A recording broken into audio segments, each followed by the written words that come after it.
स्वागत है मेरे दोस्तों मेरे YouTube चैनल कंसेप्चुअल स्टडीज पर। और आज मैं इस वीडियो में फिजिक्स के टॉपिक को आगे बढ़ाते हुए यूनिफॉर्म स्पीड, ये जो फिजिक्स का एक टर्म है, इसको समझने की हम कोशिश करेंगे कि आखिर यूनिफॉर्म स्पीड किसको कहते हैं। हमने अपने पिछले वीडियो में देखा कि what is speed and velocity, यानी स्पीड और वेलोसिटी के डिफरेंस को बड़े अच्छे से समझा। स्पीड जो होता है वो डिपेंड करता है on distance travel, but velocity depends on displacement travel. तो यहाँ पर हम लोग समझेंगे कि यूनिफॉर्म स्पीड, ये जो टर्म है फिजिक्स का, ये क्या होता है। कि यूनिफॉर्म, जैसा कि नाम से ही पता चल जा रहा है कि एक समान होना, यानी जब कोई ऑब्जेक्ट अगर इक्वल इंटरवल्स ऑफ टाइम में इक्वल डिस्टेंस कवर करता है तो उस स्पीड को, किसी भी ऑब्जेक्ट के उस स्पीड को हम लोग क्या बोलते हैं, यूनिफॉर्म स्पीड कहते हैं। Means if an object travels equal distances in equal intervals of time, then the speed of the object is said to be uniform speed. यानी कहने का मतलब है कि कोई भी वस्तु अगर ऐसा मूव कर रहा है, उसको चलने का ऐसा रेट है कि वो हर एक same equal intervals of time, जैसे एक सेकेंड का हम इंटरवल लेते हैं तो हर एक सेकेंड में वो इक्वल डिस्टेंस कवर कर रहा है, तो हम उसके स्पीड को यूनिफॉर्म स्पीड कहेंगे।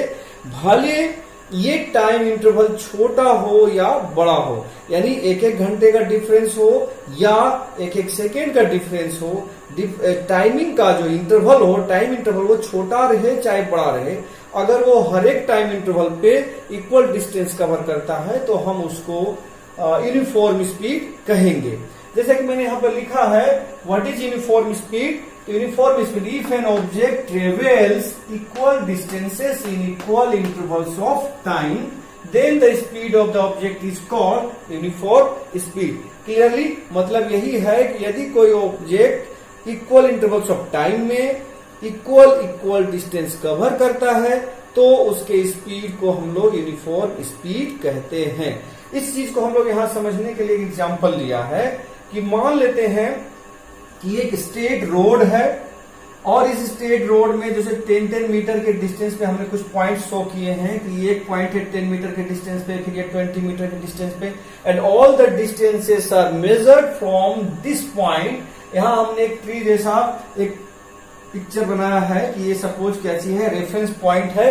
हम जो भी डिस्टेंस मापेंगे वो इसी पॉइंट से मापेंगे। तो हम यहां पर देख रहे हैं कि इन 1 सेकेंड जब ऑब्जेक्ट मूव करना शुरू किया तो 1 सेकेंड में उसने जो डिस्टेंस कवर किया है वो 10 मीटर कवर किया है। दूसरे सेकेंड में उसने जो डिस्टेंस कवर किया है, यहां से अगर हम देखें तो it is 20 metre away from this point. So distance travel in 2 second is equal to 20 metre. In 3 second object travel 30 metre. In 4 second object travel 40 metre. In the same way in the fifth second it travel 50 metre. 6 second में 60 metre, 7 second में 70 metre. तो आप clearly देख सकते हैं कि यहाँ object 1 second में 10 मीटर कवर किया और फिर अगले सेकेंड में फिर उसने 10 से 20 मीटर, यानी यहां से यहां आया तो फिर से 10 मीटर कवर किया। और तीसरे सेकेंड में अगर हम देखें कि फिर से उसने 10 मीटर का डिस्टेंस कवर किया। और इस तरीके से देख रहे हैं कि हर एक इंटरवल टाइम 1 सेकेंड का जो हमने यहाँ इंटरवल रखा है, तो हर एक 1 सेकेंड के इंटरवल में ऑब्जेक्ट जो है सो 10 मीटर का डिस्टेंस कवर कर रहा है। यहां से यहां तक हम यही बात देख रहे हैं। इसका मतलब है object is moving with an uniform speed, क्योंकि हम यहाँ पर स्पीड जैसा टर्म यूज कर रहे हैं क्योंकि we are talking about the distance. What is the distance travelled by the object in equal intervals of time. So uniform speed can be defined as the if an object travels equal distances in equal intervals of time, then the speed of the object is said to be uniform speed. यानी हर एक interval पे अगर वो same distance cover कर रहा है तो हम उसके स्पीड को यूनिफॉर्म स्पीड कहेंगे। इसके बाद हम लोग देखेंगे एवरेज स्पीड, जो कि बहुत ही इंपॉर्टेंट फैक्ट है। ठीक है, इसको हम आगे और बढ़ाते हैं। तो आइए हम लोग समझते हैं एवरेज स्पीड। अभी हम लोगों ने इसके पहले देखा यूनिफॉर्म स्पीड क्या होता है और अब हम लोग देखेंगे स्पीड का ही एक अलग टाइप, दूसरा type average speed. What is average speed, इसके बारे में हम लोग समझेंगे। तो एवरेज स्पीड कुछ नहीं है, बस यही है कि what is the total distance travelled and what is the total time taken to travel that total distance. When total distance traveled is divided by the total time taken, then the result we get is called average speed of the object. Means to find out average speed of an object, we have to divide the total distance traveled by total time taken. And by doing so, we can find out the average speed of the object. कहने का मतलब है कि यदि हम किसी वस्तु के औसत चाल, एवरेज स्पीड मीन्स हो गया औसत चाल, यदि हम किसी वस्तु के औसत चाल को निकालना चाहते हैं तो इसके लिए क्या करना पड़ेगा कि वस्तु ने जितना कुल दूरी तय किया, टोटल डिस्टेंस ट्रेवल, वस्तु ने जितना कुल दूरी तय किया उस दूरी को कुल समय से, जो उस दूरी को तय करने में लगा उस समय से जब हम उसको भाग दे देते हैं तो जो परिणाम निकलता है, जो रिजल्ट आता है, वही हमारा उस ऑब्जेक्ट का क्या होता है, एवरेज स्पीड हो जाता है। तो हमने यहाँ पर लिखा average speed is defined as the ratio of total distance travelled to total time taken. यानी टोटल डिस्टेंस ट्रेवल्ड और टोटल टाइम टेकन का जब रेशियो निकाल लेते हैं, या फिर यूं कहें कि टोटल डिस्टेंस ट्रेवल्ड को जब हम टोटल टाइम टेकन से डिवाइड कर देते हैं तो जो रिजल्ट आता है वो हमारा क्या होता है, एवरेज स्पीड होता है। हमने यहां पर इस बात को समझने के लिए थोड़ा सा एक टेबल बनाया है। एवरेज स्पीड का जैसे हमने इस डेफिनेशन से पता चला व्हाट इज एवरेज स्पीड, तो average speed is nothing else then it is a ratio of the total distance traveled by the object and also total time taken. So here average speed is equal to total distance divided by total time taken. इस बात को समझने के लिए हमने यहाँ पे एक टेबल तैयार किया है कि मान लेते हैं कोई ऑब्जेक्ट है जो t1 टाइम पे s1 डिस्टेंस कवर करता है, t1 टाइम पे s1 डिस्टेंस कवर करता है, और t2 टाइम पे s2 डिस्टेंस कवर करता है, t3 टाइम पे s3 डिस्टेंस कवर किया, T4 टाइम पे S4 डिस्टेंस कवर किया, T5 टाइम पे S5 डिस्टेंस कवर किया। तो फिर उस ऑब्जेक्ट का एवरेज स्पीड क्या है, हमने अलग अलग टाइम पे कितना अलग अलग डिस्टेंस कवर किया गया है ये हमने इस टेबल से देख लिया। अब हमको ये निकालना है कि उस ऑब्जेक्ट का एवरेज स्पीड क्या है। तो to find out the average speed क्या करना है कि we have to divide total distance by total time taken. तो टोटल डिस्टेंस क्या हो जाएगा, S1, S2, S3, S4, S5 का सम हो जाएगा। तो यहाँ पर देखिए एवरेज डिस्टेंस को total distance by total time taken means distance जो ट्रेवल किया है ऑब्जेक्ट ने वो S1 plus S2 plus S3 plus S4 plus S5, जैसे कि इस टेबल में हमने दिखाया कि T1 टाइम पे S1 डिस्टेंस, T2 टाइम पे S2 डिस्टेंस, T3 टाइम पे S3 डिस्टेंस, इस तरीके से अलग अलग डिस्टेंसेज जो उसने ट्रेवल किया है उनका sum S1 plus S2 plus S3 plus S4 plus S5, and then ये टोटल डिस्टेंस डिवाइड किया जाएगा टोटल टाइम टेकन से। सो टोटल टाइम कितना लिया गया है, तो T1 plus T2 plus T3 plus T4 plus T5 ये टाइम है, इनका सम लेकर के हमने इसको डिवाइड किया तो ये जो रिजल्ट आएगा ये हमारा क्या हो जाएगा, average speed of the object हो जाएगा। तो कभी भी एवरेज स्पीड निकालने के लिए total distance by total time निकालना पड़ता है। ठीक है, इसके बाद हम ये भी देखेंगे कि यहाँ तो टाइम भी पता था, डिस्टेंस भी पता था, जो कि हमको फॉर्मूला के हिसाब से चाहिए। लेकिन अगर मान लिया जाए कि स्पीड दे दिया जाए कि गाड़ी जो है सो या कार जो है सो किस स्पीड से चल रहा था और कितना देर चला, तो उसमें हमको डिस्टेंस पता नहीं रहेगा लेकिन टाइम पता रहेगा और स्पीड पता रहेगा, और हम उस केस में एवरेज स्पीड कैसे निकालेंगे इस बात को भी हम लोग देखें। तो आइए इस एग्जांपल में हम लोग देखते हैं कि अगर किसी मूविंग ऑब्जेक्ट का वेलोसिटी दिया हुआ है, जो कि अलग अलग टाइम में अलग अलग वेलोसिटी था, किसी भी ऑब्जेक्ट का वेलोसिटी अलग अलग टाइम पे अलग अलग था, तो वैसी स्थिति में हमको डिस्टेंस पता नहीं है और उस परिस्थिति में हम लोग किसी भी ऑब्जेक्ट का स्पीड कैसे निकालेंगे। एक बार से फिर समझते हैं कि यदि ऑब्जेक्ट ने कितने टाइम पे कितना डिस्टेंस कवर किया ये पता ना होकर के हमको ये पता रहे कि कितना टाइम तक किस स्पीड से चला है, तो वैसी परिस्थिति में हम लोग उस ऑब्जेक्ट का एवरेज स्पीड कैसे निकालेंगे। जैसा कि टेबल है, टेबल से स्पष्ट हो जाएगा कि ये टाइम दिया हुआ है t1, t2, t3, t4, t5, ये टाइम ठीक है, लेकिन t1 टाइम तक ऑब्जेक्ट जो है सो v1 स्पीड से चल रहा था, t2 टाइम पे वो v2 स्पीड से चला, t3 टाइम तक वो v3 स्पीड से चला, t4 टाइम तक वो v4 स्पीड से चला और t5 टाइम पे वो v5 स्पीड से चला।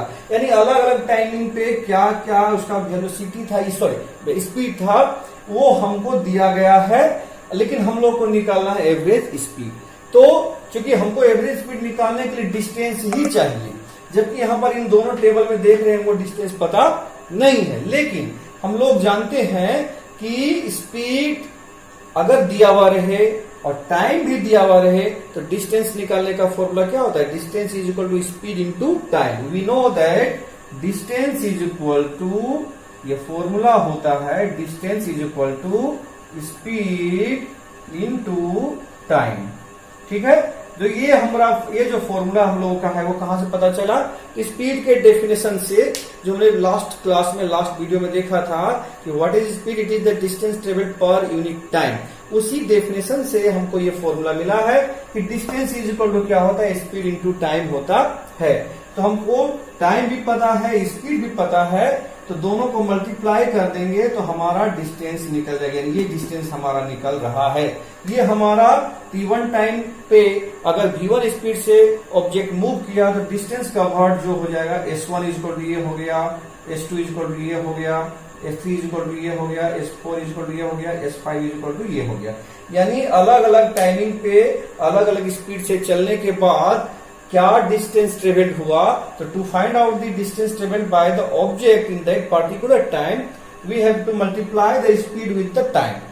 सो S1 डिस्टेंस निकालने के लिए v1 इंटू t1 कर दिया, S2 डिस्टेंस निकालने के लिए v2 इंटू t2, जो कि इस टाइमिंग पे इस स्पीड से चली गई दूरी को दिखा रहा है। तो अलग अलग डिस्टेंसेस हमने इन दोनों को कोरस्पॉन्डिंग टर्म्स को मल्टीप्लाई करके निकाल लिया। अब हम लोग क्या करेंगे, एवरेज स्पीड निकालेंगे। तो average speed is equal to क्या होता है, टोटल डिस्टेंस। तो यहाँ डिस्टेंस कितना है, S1 इज इक्वल टू ये है, S2 इज इक्वल टू ये है, S3 इज इक्वल टू ये है, तो सभी टर्म्स को जोड़ देंगे। तो v1 t1, ये पहला वाला v1 t1 है डिस्टेंस, दूसरा वाला v2 t2 है डिस्टेंस, तीसरे वाला v3 t3 डिस्टेंस। इस तरह के सभी डिस्टेंसेस को हमने प्लस कर दिया और divided by total time. Total time क्या है, t1 t2 t3 t4 ऐसे करके हमने ऐड कर दिया। अब इस रिजल्ट को इस रिजल्ट से जब डिवाइड करेंगे तो हमारा क्या हो जाएगा, एवरेज स्पीड निकल जाएगा। इस तरीके से जब टाइम और स्पीड दिया हुआ रहेगा तो हम कैसे निकालेंगे एवरेज स्पीड को, इस एग्जांपल से हम लोग समझ रहे हैं। एक और हम देखेंगे कि यदि मान लेते हैं कि स्पीड दे दिया जाए और डिस्टेंस दे दिया जाए, speed what is the speed of the object and the distance travel, वो दिया हुआ रहेगा, तो हम फिर कैसे निकालेंगे इस बात को भी हम लोग समझेंगे अगले एग्जांपल में। तो आइए समझते हैं कि यदि ऑब्जेक्ट ने कितना डिस्टेंस कवर किया और किस वेलोसिटी से कवर किया, अगर ये अलग अलग दिया हुआ रहे तो हम किसी ऑब्जेक्ट का एवरेज स्पीड कैसे निकाल सकते हैं। इस बार हम लोगों को केवल डिस्टेंस दिया गया है, अलग अलग डिस्टेंस, और उस अलग अलग डिस्टेंस को किस वेलोसिटी से कवर किया गया वो दिया गया है। जैसे S1 डिस्टेंस को कवर किया गया v1 स्पीड से, S2 डिस्टेंस को कवर किया गया v2 स्पीड से, S3 डिस्टेंस को कवर किया गया v3 स्पीड से, S4 डिस्टेंस को कवर किया गया v4 स्पीड से, S5 डिस्टेंस को कवर किया गया v5 स्पीड से। तो अलग अलग डिस्टेंसेस को अलग अलग स्पीड से ट्रेवल किया गया और ये दोनों ही वैल्यू हम लोगों को दिया गया है। लेकिन एवरेज स्पीड निकालने के लिए हमको क्या चाहिए, formula total distance travelled by total time taken. तो डिस्टेंस तो खैर दिया हुआ है, what are the distances covered वो हम लोगों को पता है, लेकिन टोटल टाइम दिया हुआ नहीं है। तो सबसे पहले हम क्या करेंगे, टाइम निकालेंगे कि अलग अलग डिस्टेंसेस को ट्रेवल करने के लिए अलग अलग स्पीड से कितना टाइम लगा है। तो हमने यहाँ पर ये दोनों टेबल दिया हुआ रहेगा, ये दोनों जो पार्ट ये गिवन रहेगा, और गिवन रहने के बाद हम लोगों ने टाइम निकाल लिया। डिस्टेंस पता है, वेलोसिटी नहीं, स्पीड पता है, डिस्टेंस पता है, स्पीड पता है, तो हमको टाइम निकालना है। टाइम इज इक्वल टू, मैंने यहाँ फॉर्मूला भी लिख के दिखाया है, time is equal to distance by speed होता है। According to the definition of the speed, distance travel per unit time is called speed. So time is equal to what, distance by speed, and speed is equal to what, distance by time. तो time is equal to distance by speed ये formula होता है। तो हम लोगों ने time निकाला, time is equal to distance by speed, distance s1 है, स्पीड v1 है, तो s1 बाय v1। अलग अलग टाइमिंग ले, t2 टाइमिंग हमने निकाला s2 by v2, distance by velocity, sorry velocity नहीं कहना चाहिए, स्पीड, एंड t3 टाइम निकालने के लिए s3 बाय v3। तो अलग अलग टाइम हम लोगों ने निकाल लिया। कैसे निकाला? तो डिस्टेंस को स्पीड से डिवाइड करके हम लोगों ने अलग अलग टाइम को निकाल लिया। अब हम इसको यहाँ पर बैठा देंगे स्पीड निकालने के लिए। एवरेज स्पीड इक्वल क्या होता है, total distance by total time taken. तो टोटल डिस्टेंस आपका है s1 plus s2, s1 plus s2 plus s3 plus s4 plus s5, इस तरह से डिस्टेंसेस टेबल है। एंड टाइम जो उस ऑब्जेक्ट का स्पीड निकाल सकते हैं, एवरेज स्पीड निकाल सकते हैं। तो आज के इस वीडियो हमने देखा कि यूनिफॉर्म स्पीड क्या होता है, और उसके बाद हमने ये भी देखा कि एवरेज स्पीड क्या होता है। तो देखते रहिए हमारे इस YouTube चैनल को, इसी प्रकार के कॉन्सेप्ट आधारित हम वीडियोज आपके लिए लाते रहेंगे। और हाँ, यदि हमारे चैनल को आपने सब्सक्राइब नहीं किया है तो प्लीज आप इसे सब्सक्राइब कर लें, ताकि हमारा वीडियो जो भी मैं आपके लिए डालूं वो सबसे पहले आपके पास पहुंचे और कॉन्सेप्ट आपका क्लियर हो। और तब तक के लिए धन्यवाद।